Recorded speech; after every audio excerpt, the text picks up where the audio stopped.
Bienvenue à ma chaîne de YouTube et à tous mes réseaux manuel.agent artistique. Aujourd'hui, on va discuter d'un sujet tellement important dans la carrière d'un artiste comme c'est l'image. L'image, c'est quelque chose qui se construit à la base d'une étude que normalement ça vient d'une étude psychologique ou simplement c'est la réponse d'un public qui demande une image. Par exemple, si on parle d'un artiste classique, un artiste classique s'habille de façon élégante parce qu'il a copié une idée d'un autre artiste que voilà, l'artiste qui vient derrière, pareil, il a copié cette image d'un autre artiste et comme ça successivement. Néanmoins, l'image, c'est la réponse d'un processus cognitif entre un public et l'artiste.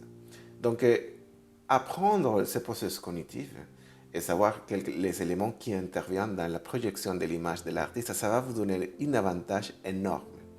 Donc aujourd'hui, on va discuter de tous ces sujets et du coup, on va parler par exemple des écoles de pensée et les écoles de ce style de vie. À la base, ce sont ces 12 sujets qu'on va discuter aujourd'hui et ça suffit parce que c'est un sujet énorme. De toute façon, comme dans toutes mes vidéos que je fais, je conseille toujours aux artistes à contacter un agent si vous voulez un travail professionnel et c'est lui qui va apporter des éléments plus professionnels et plus précis pour projeter votre carrière. Je comprends qu'aujourd'hui, le but de cette vidéo, c'est de partager pour pouvoir donner quelques outils pour aider votre carrière artistique. Et c'est bien parce que au début, c'est compliqué.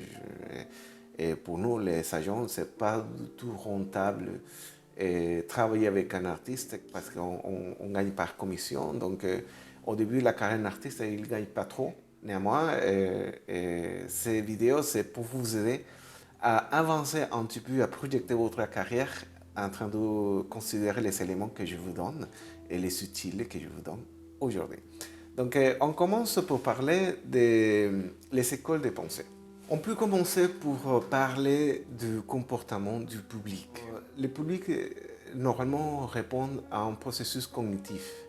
Donc, il a un comportement de suivre l'artiste, il a un comportement d'assister à une salle de concert. Il a plusieurs façons ou plusieurs comportements du public. Normalement, c'est un processus cognitif en réponse d'un artiste et son public. Parce que les publics se sont identifiés avec ce que l'artiste exprime. Donc, dans le processus cognitif, il y a plusieurs éléments qu'il faut considérer de ce qui se passe dans ce processus.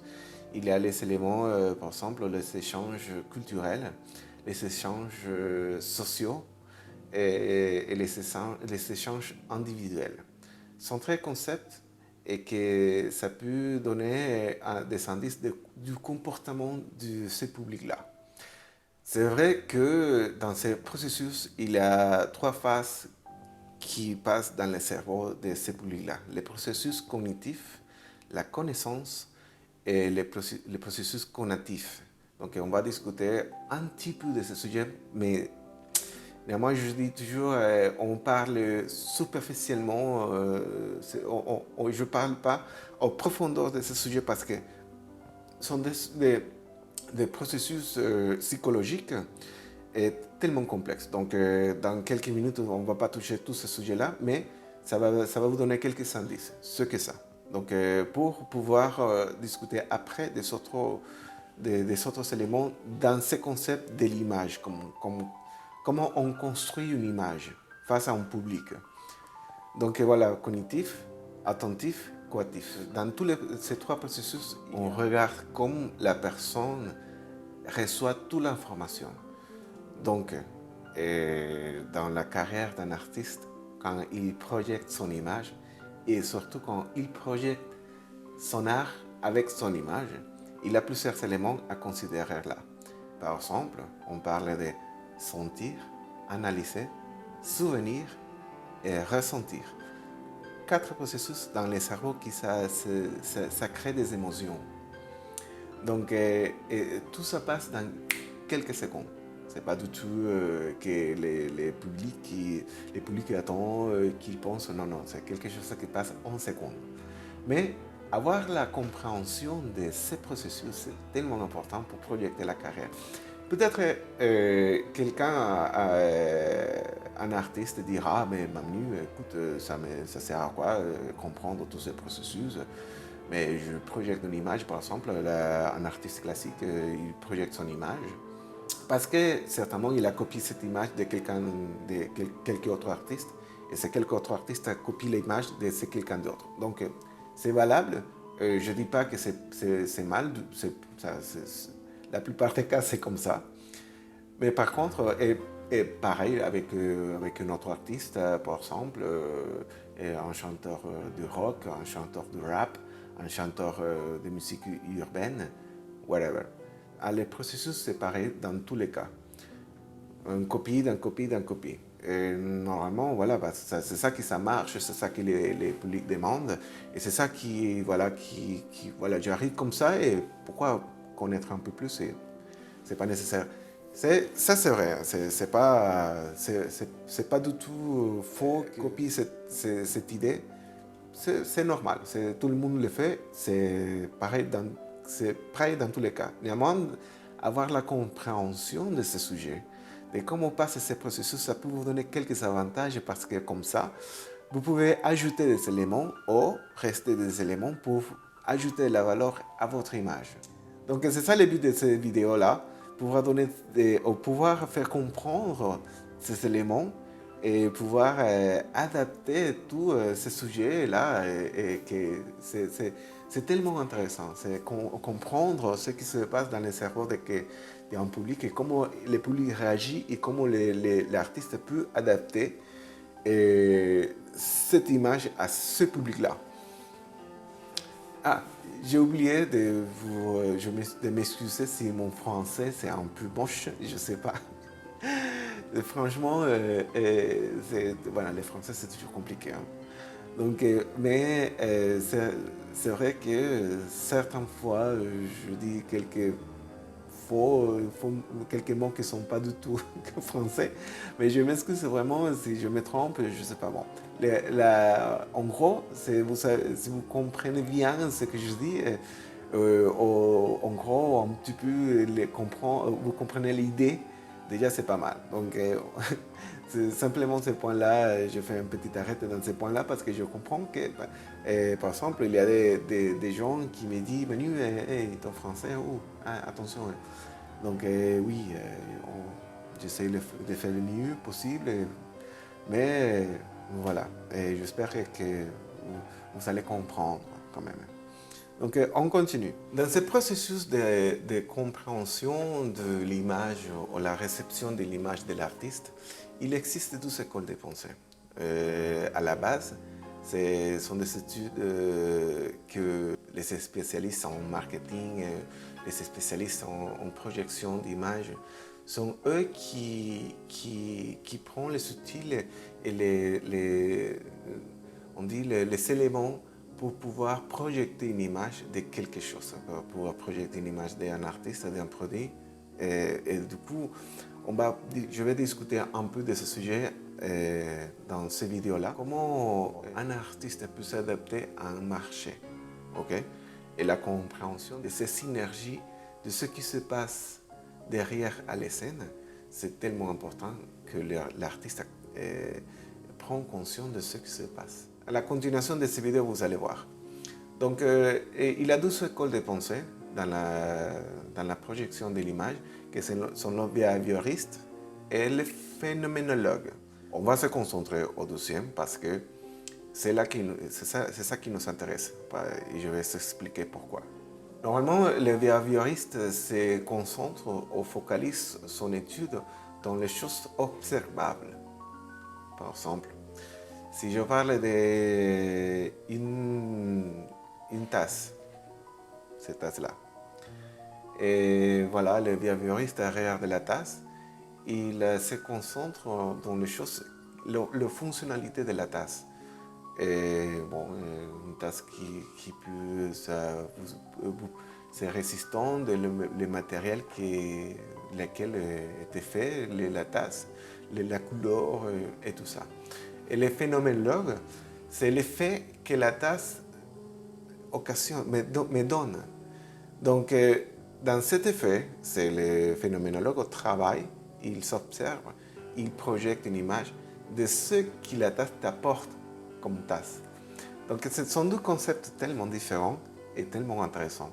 Mais normalement, quand on parle de l'image d'un artiste, on parle de ce qui est ou ce qui projette. Et je vais vous donner un autre exemple. Par exemple, l'image d'un artiste, d'un musicien, un celliste. Et du coup, sa technique est incroyable, et tac. Donc, si on parle au niveau musical, on parle de que les cellistes, maîtrisent une technique et telle. Ok, c'est la part technique, la part observable, la part qu'on écoute au moment de l'artiste. Par contre, quand on parle de phénoménologue, il parle de l'effet que l'artiste a produit aux gens, les souvenirs, la profondeur de sa performance, l'intensité, la subtilité, l'irrésistible de l'artiste comme tel. Et ça crée une telle différence parce que ça fait une connexion émotionnelle avec les gens, avec son public. Donc, au moment de projeter une image, il faut savoir qu'il existe ces deux processus, que ça crée une différence. Chaque école a ses attributs et ses défauts. Mais ça dépend avec qui tu te projettes et tu vas trouver des résultats. Je suis agent artistique dans le milieu de la musique classique. Et ça, je trouve énormément courant que l'artiste classique se concentre à ce qu'il peut apporter techniquement. Néanmoins, c'est un langage entre l'artiste et le directeur artistique. Vous voyez la différence? Donc oui, si, c'est vrai que le directeur artistique va savoir comment l'artiste se projette, comment l'artiste au niveau technique. Beaucoup d'histoires, mais ça qui m'intéresse savoir, c'est la part technique, la part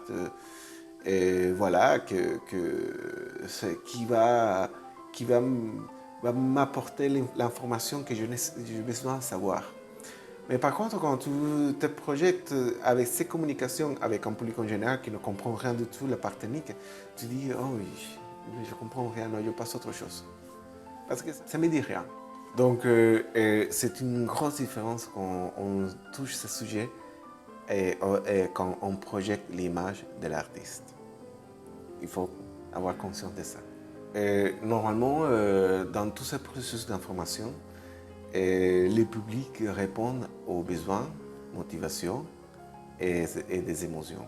Donc, dans toutes ces études, nous pouvons trouver des psychologues comme Freud, comme Murray, comme Ditcher, et sont des professionnels qui ont établi un comportement d'un public face à une réalité. Donc ça, je ne vais pas parler en profondeur de ce sujet parce que c'est tellement extense, c'est long de parler de tout ça. Sauf aujourd'hui, je vais vous donner quelques subtils que c'est la base. Comme ça, vous pouvez adapter votre projection d'image à votre performance et à votre public aussi. Et je vais vous expliquer un peu la différence entre projeter l'image aux gens qui décident, les producteurs, à un public. Si même c'est la même chose dans votre carrière, parce que les résultats, c'est presque les mêmes, il faut savoir faire la différence entre un et l'autre. Okay? Dans cette étude de la projection de l'image, donc il faut comprendre qu'il y a certains éléments dans tous les publics en général. Avant de projeter l'image d'un artiste, il faut faire certaines études. Études anthropologiques, psychologiques, sociologiques, qui vont donner des éléments du comportement de ces publics-là. Et comme ça, vous pouvez adapter votre image à ce public-là. Il y a certaines choses qu'il faudra considérer au moment de projeter une image. Et on parle par exemple des régions. C'est tellement différent le public de la région de l'Europe, par exemple, la région nord-est de l'Europe et la région sud-ouest.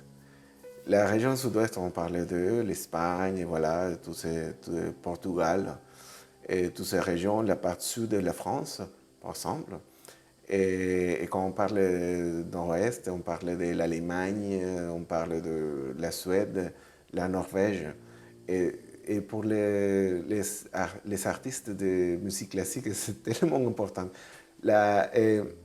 Tu ne peux pas donner un concert ou jouer à faire ta performance sans considérer la nature de ce public-là. Si tu veux aider, il faut bien choisir la pièce que tu vas jouer parce qu'il faut considérer tous ces éléments avant de faire ta performance parce que ça peut être pas aimé. Hein. Et ça, ces cas arrivent énormément parce que si tu joues à quelque chose de doux au sud de l'Espagne, par exemple, ils ne vont pas aimer. Je te jure, ils ne vont pas aimer. Ils aiment les choses plus qui bougent un peu plus, les choses intenses, ces changements de rythme. Ils aiment ça énormément. Donc c'est toujours la même chose à la Suède. Ça sera tellement différent la réponse du public. Donc savoir comment le public réagit, c'est quelque chose qui va vous donner un indice de votre image comme artiste. Et ça, c'est un élément à considérer très, très, très important aussi. On parle de le processus cognitif, de l'ouverture et les échanges des expériences, par exemple. Et ça, c'est essentiel quand tu parles avec un public qui sont, si tu ferais quelque chose d'extravagant, par exemple, et ça dépend du public, mais normalement, les gens à la mairie du Nord et la mairie du Sud, ils aiment ça. Et pareil, l'Espagne, les côtés conservateurs de certains publics, c'est différent. Et c'est pareil, je vous dis, je suis agent des artistes de la musique classique, mais ces exemples peuvent servir à tous les courants de la musique, par exemple le rock, metal, pop, punk, n'importe. Parce que le processus cognitif, c'est pareil dans tous les cas. C'est pareil. Donc il n'y a pas trop de différence entre un et l'autre. Les processus cognitifs, bien sûr que les publics sont tellement différents. L'effet de faire confiance, c'est autre des éléments tellement importants à considérer. C'est bien que la spontanéité, c'est important dans la carrière d'un artiste. Mais il faut projeter une image qui est quelqu'un organisé, professionnel, et quelqu'un qui peut, ok, derrière, il a une connaissance à ton image que ça a pris de temps. C'est pour ça que je conseille toujours à ne pas improviser. Il faut étudier la musique, il faut se préparer énormément. Il faut donner les 110% les dernières vidéos, quand je parle des 13 éléments, les plus importants de la carrière d'un artiste, c'est l'image, les stratégies et donner les 110%. Quand je parle de 110%, exactement, c'est que ça. Il faut étudier, il faut donner la confiance que les publics et les producteurs ou les personnels techniques sont face à quelqu'un préparé, à quelqu'un qui est prêt à donner un talent bien construit et voilà. C'est part de l'image, c'est pas forcément que comme je m'habille, vous. Attention, parce que ça, c'est autre chose. Et ça fait part de l'image de l'artiste. Mais il y a des autres éléments à considérer quand tu projettes ton image. Donc il faut faire confiance, il faut donner la confiance, il faut projeter confiance aux gens. Qui est quelqu'un de professionnel, quelqu'un qui a étudié énormément et pour arriver à exprimer ce qu'ils sont. Donc, et la connexion avec le public, c'est pareil. Hein. Quand tu travailles ta voix, ça se voit, ça s'écoute. Quelqu'un professionnel. Je dis toujours, n'importe quel rythme ou quel métier dans la musique tu travailles, le rock, le pop, mais si tu es quelqu'un préparé professionnellement, voilà, tu vas éclater. Mais c'est quelqu'un qui improvise, qui crie avant de chanter, non. Par exemple, je ne représente pas des artistes comme ça. Improviser, non. Bon, il y a des autres éléments à considérer quand tu projettes ton image, l'extroversion. Déjà, vous pouvez comprendre de quoi je parle. On parle que normalement l'artiste c'est la représentation de ce que le public sent. Et c'est pour ça que l'artiste a le courage de projeter ce qu'ils ont. C'est pour ça que quand je parle d'extroversion, il faut pas garder tout ça.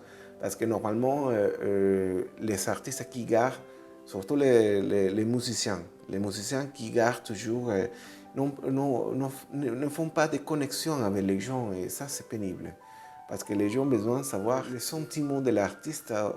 Et ça, il faut extérioriser ce sentiment pour pouvoir connecter les gens avec ton art. Attention à ça. Hein. Nous avons le neurositisme aussi, et un comportement agréable et ouvert à l'amitié. Voilà. Aujourd'hui, c'est important.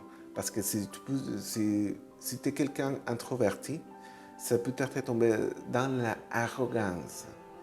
Et ça, c'est pénible par un artiste. Aujourd'hui, l'artiste doit vraiment s'adapter à tous les mouvements sociaux qu'aujourd'hui ça passe dans le monde. Il faut se connecter avec un public. Surtout l'introversion, parce que je comprends que les artistes sont sensibles. Et oui, ça c'est vrai. Mais l'introversion, ça peut tomber sur l'arrogance, ou ça peut se comprendre comme ça. Ok, on arrive à parler de la perception de l'image. Et il y a un psychologue il s'appelle Niasser. C'est lui qui a donné un éclairage, un peu de lumière dans ce sujet tellement profond, mais que les agents, les professionnels du marketing prennent comme un modèle. Il établit que la perception de l'image, ça se comprend pour deux phases.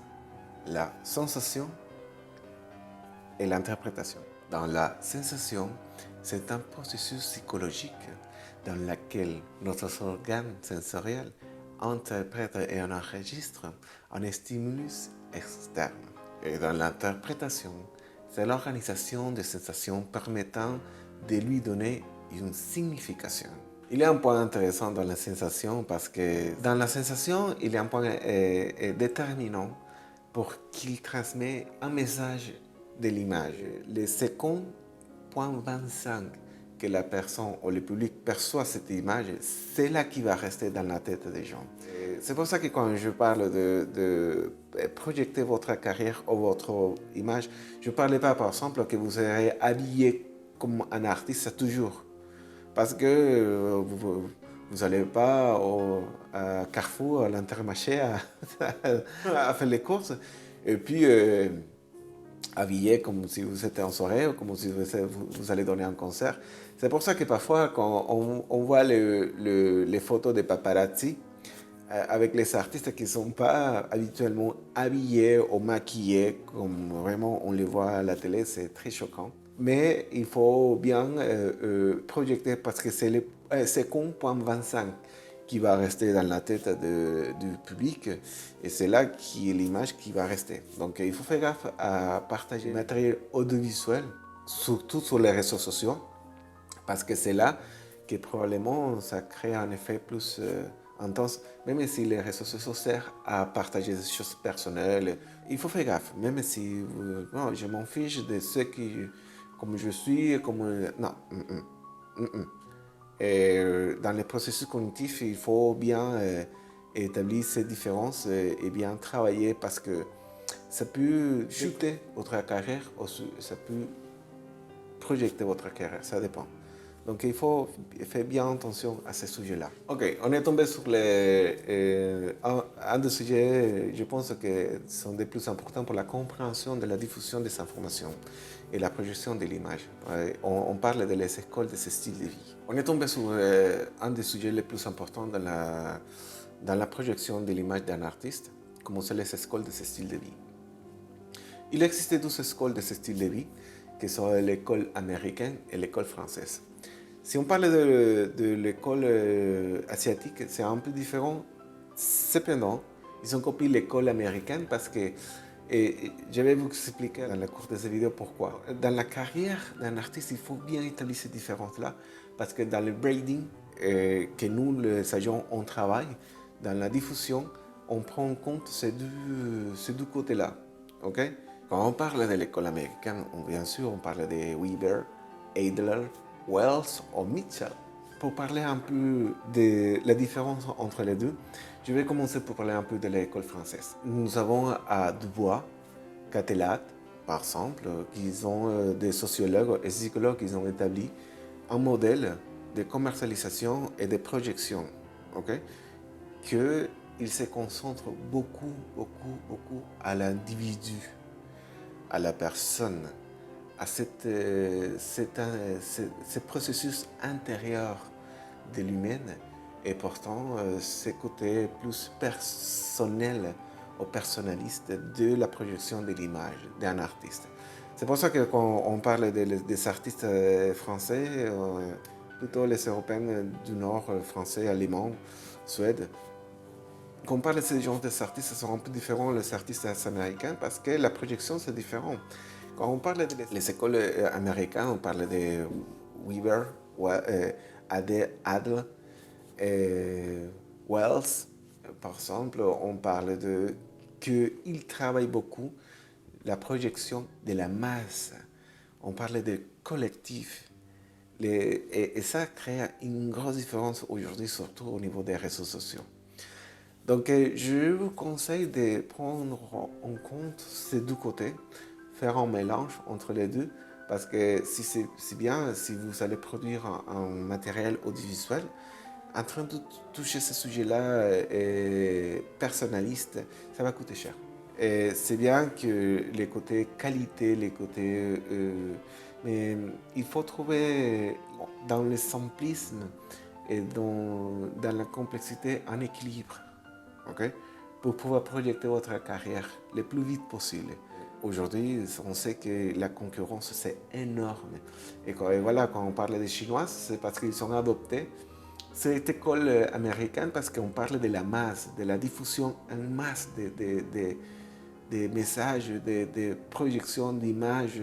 Et aujourd'hui, avec l'outil des réseaux sociaux, vous pouvez projeter votre image sans beaucoup budget. Vous pouvez commencer par là. Okay? L'important ici, c'est que ne pas oublier votre connexion avec votre public. C'est là la part plus importante de ce sujet. Il ne faut pas oublier ça. Il ne faut pas laisser à côté ces connexions. Je pense que c'est la part plus importante. N'importe comment tu fais la diffusion de ton image, mais avoir la connexion.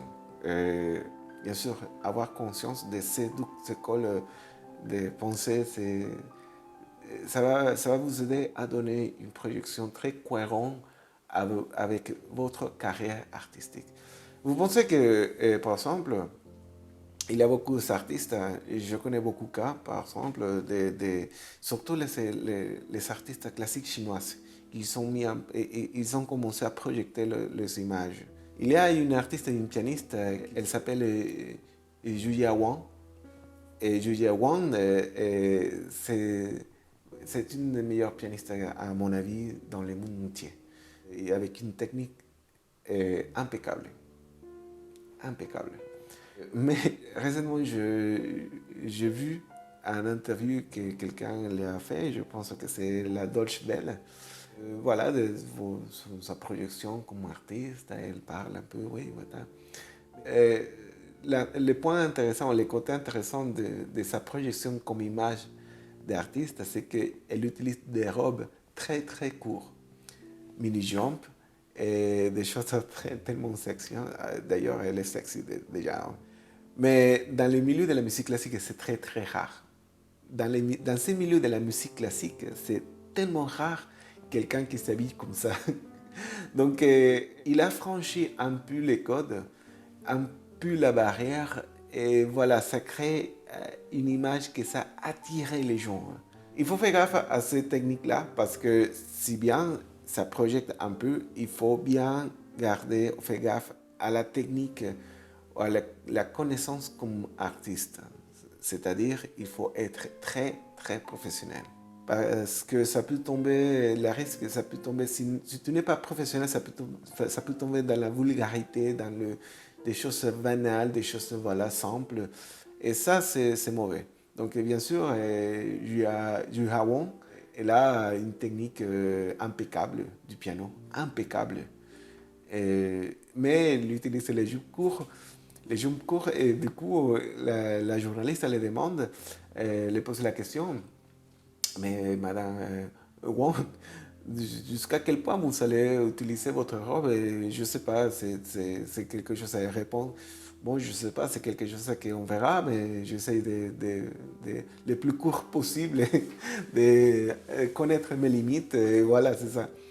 Donc, c'est un peu provocatrice, c'est un peu, voilà, et ça donne une image, mais bien sûr, certains vont regarder les réseaux sociaux ou aller à un concert pour savoir, pour voir la jambe, je ne sais pas, quelque chose comme ça, mais néanmoins, c'est une musicienne très très connue et très très célèbre.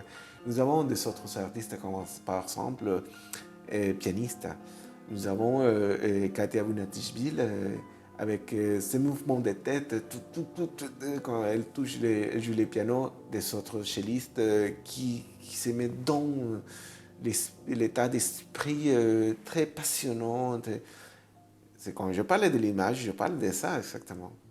De projeter ce que tu veux projeter comme artiste. Ces connexions, de vouloir te connecter avec ton public, c'est pas forcément comme tu t'habilles, ça fait part de l'image. Mais c'est sa connexion, quelque chose de spécial, qui attire l'attention des gens.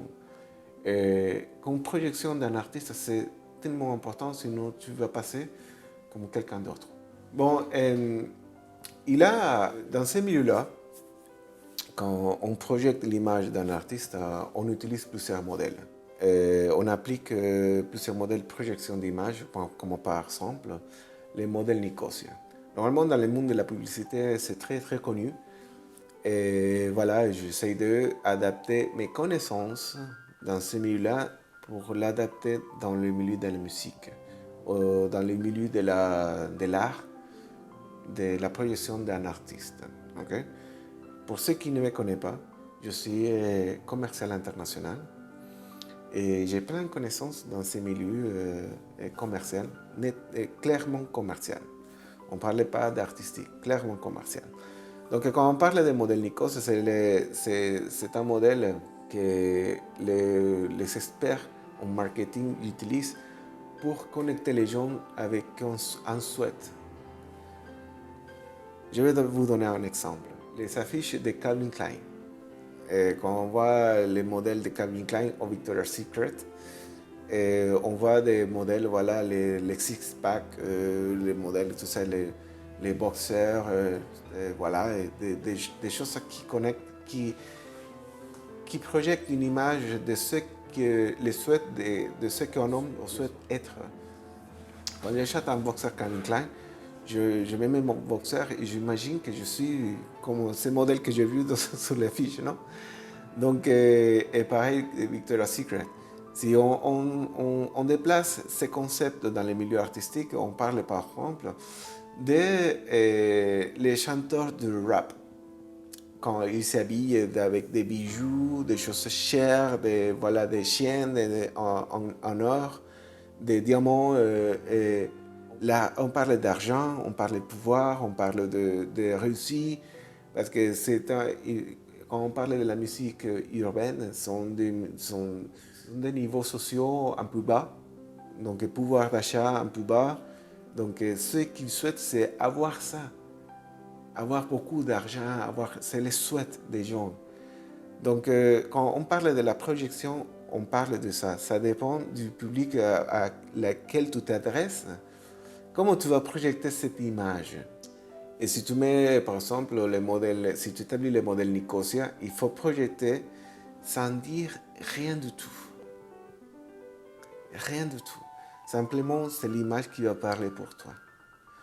Et ça, c'est un point, c'est un des éléments très très importants pour pouvoir projeter l'image d'un artiste. Et voilà, c'est ça la différence euh, entre un artiste qui connaît où s'adresse et de ceux qui ne connaissent pas. Il copie l'image parce que voilà, quelqu'un a réussi et je copie les mêmes choses, mais je ne sais pas qu'est-ce que je fais. Voilà, c'est juste avoir réussi. Et c'est pareil pour le cas des artistes de la milieu classique, et c'est pareil dans les milieux des artistes pop. Voilà, c'est ça à la base de ce que je vous parle. C'est avoir la complète connaissance de ce qui se passe à un moment de projeter votre image. C'est justement ça. Il y a des autres modèles comme Hegel, Collat et Blackwell. Il y a plein de modèles qu'on établit comme agents pour projeter la carrière d'un artiste. Et il faut bien savoir que l'agent, c'est la personne technique qui projette à l'artiste et qui met dans l'artiste dans le milieu de l'attention pour pouvoir négocier après avec les producteurs, avec les organisateurs. Donc, à tous les artistes, je vous conseille, si vous avez un agent, se laisser faire, hein, parce que les agents sont eux qui connaissent techniquement ce qui se passe dans les marchés. Il y a certains qui sont par expérience, par exemple, qui n'ont pas les connaissances techniques, commerciaux comme moi, que je suis commerçant international. Et simplement, ils ont de l'expérience. Les deux cas sont bons. Par exemple, je n'arrive pas à faire des appels et que les gens me connaissent parce que personne ne me connaît. Et voilà, ça crée un effort pour pouvoir faire arriver à mon artiste. Et les autres agents qui, par expérience, ils font que des appels, ils mettent en place l'artiste et c'est tout. Ça mérite un peu aussi la reconnaissance. Et en ce cas, quand on parle aujourd'hui du braiding, et justement, je vous conseille de suivre tous ces conseils que je vous donne aujourd'hui pour pouvoir créer une image un peu cohérente avec l'art que vous partagez avec le monde entier. Et du coup, si vous avez un agent, il faut suivre ce qu'il dit. Parce que les agents sont eux qui connaissent un peu plus le marché, qui savent gérer un peu. Et même si tu es un artiste classique, il faut se laisser faire. Parce que sinon, et je trouve beaucoup que l'incompréhension de ce qu'ils font les agents, les jugements un peu injustes. Parce que non, que les agents pensent que de l'argent, non, l'argent c'est un élément de négociation. Ça c'est vrai. Et on projette l'image d'un artiste selon une connaissance sur le terrain, sur le marché. Donc il faut bien faire confiance à son agent. Et si vous n'avez pas les moyens, voilà, suis-moi sur ces vidéos, faites des commentaires que je réponds, c'est aucun souci. Mes réseaux sont tout ouverts pour tous les artistes. Le but de ces vidéos, c'est vous aider et pouvoir faire vous arriver, voilà, projeter votre carrière. Je sais que beaucoup d'agents pouvaient me dire hey Manu, qu'est-ce que tu fais? Ben, tu révèles tous les secrets. Mais non, pas du tout, parce qu'il a plein de connaissances, il a plein de connaissances qu'on a, et je ne partage pas dans ces petits cours vidéo. C'est juste un petit pouce pour pouvoir projeter votre carrière, et peut-être dans son futur, on pourra se retrouver si vous voulez, hein, si vous avez les moyens, pourquoi pas. Donc voilà, le but c'est vous aider, parce qu'il y a plein d'incompréhension, plein de désorientation dans ces milieux-là, et beaucoup d'artistes qui sont tout perdus, franchement. Ça me pose des questions, qu'est-ce que je fais comme agent, pas rester que des artistes qui sont importants. Non. Partager mes connaissances pour vous aider au début de votre carrière sur tout ça. Et du coup, voilà, quand vous décollez un petit peu, vous pouvez chercher votre agent et pouvoir avoir les moyens de pouvoir contrater. Dans son futur, ça nous aide à tous. Donc voilà, c'est ça. Nous avons aussi notre modèle, le modèle Howard ESSET, c'est un modèle basé sur l'école des pensées behavioristes. Et voilà, déjà vous pouvez calculer. Je ne vais pas parler de tous les modèles ici dans cette petite vidéo, c'est très très long. Donc voilà, je pense que c'est plutôt une idée de ce qui pouvait vous aider à la progression de votre carrière. Autre modèle que j'aime beaucoup, c'est le modèle Dubois de l'école française. Et c'est un modèle qui touche un peu les côtés personnalistes de l'artiste. En ce cas, on ne parle pas de l'artiste, on parle d'un produit. Okay? Mais j'adapte ce concept au concept de l'artiste parce que, et ça c'est un des sujets que je vais parler dans mes prochaines vidéos, c'est le comportement du marché de la musique. Et quand on parle de la technique commerciale, on parle que le marché, comme quelques autres marchés, ça crée une réponse et en effet à une offre et une demande. Et ça, c'est la base de la commercialisation. Donc, quand on parle de marketing, on parle de projection, on peut adapter des concepts au milieu de la musique, au milieu de quelques marchés, parce que tous les marchés répondent à un principe, l'offre et la demande. Donc, après, je vais parler de ça, je vais parler de comment pense un agent artistique. Et c'est autre chose, je pense que ce sera un des sujets plus importants et plus intéressants parce que la compréhension de comment un agent commercial ou un agent artistique pense, ça peut créer des liens entre l'artiste et l'agent. Bon, je crois qu'on est arrivé à la fin de cette vidéo et je crois que je parlais assez un peu. Mais c'est tellement important, tous les sujets sont tellement importants pour vous donner une idée de qu'est-ce que fait un agent artistique, comment on travaille dans tout le sujet de projeter la carrière. Et quand on parle de l'image d'un artiste, c'est tellement important, l'image. C'est un des sujets les plus importants. Je pense qu'après, je vais parler un peu de la stratégie. Et l'image, c'est part de la stratégie. Et si on parle de la stratégie, on parle directement de branding. C'est un nouveau concept de tous les agents qu'on utilise pour projeter la carrière d'un artiste. Donc, ça crée une harmonisation entre tous les éléments pour pouvoir donner une cohérence face à un public qui demande ça. C'est pas du tout qu'on invente des choses, non, c'est un public qui demande ça. Et surtout quand on parle de l'intervention de la technologie et les réseaux sociaux. Voilà. Donc, après, je vais parler un peu de ce sujet, le branding. Et du coup, comment ça peut donner une nouvelle objectif dans votre carrière artistique. Ok? Comme d'habitude, je vous conseille de chercher toujours un agent si vous avez les moyens. Sinon, vous pouvez me suivre, vous pouvez donner un like, vous pouvez donner un petit clic aux cloches. Et ça va créer une alerte dans votre réseau à chaque fois que je partage une vidéo. Et ça m'aidera énormément dans tous mes réseaux. Ou je souhaite pour moi, je sais pas. Mais voilà. Bon, on arrive à la fin de cette vidéo. J'espère que vous serez content de ce que je viens partager avec vous, que ça va vous aider, ça va vous projeter votre carrière. Et du coup, je suis ouvert à tous les échanges. Si vous voulez m'écrire, si vous voulez me laisser les commentaires, il n'y a pas de souci. Je répondrai aux mesures de ce qui arrive, toutes les questions. Et je vous invite encore à me donner un like.